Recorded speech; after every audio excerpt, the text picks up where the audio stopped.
Hello everyone, I hope you are doing well. Today we will talk about how to fix or how to solve the problem of Paltalk. You will go to settings.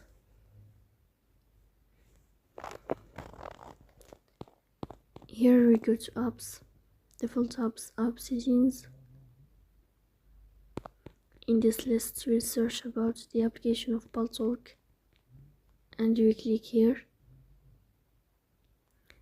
In this page of app info you will go to first stop and you will click OK. Here we go to storage. Then we click on clear cache. In the end you will turn off your phone and you will wait a moment to restart your phone again to fix that problem. So that's all. Don't forget to support us by like and subscribe. See you next time.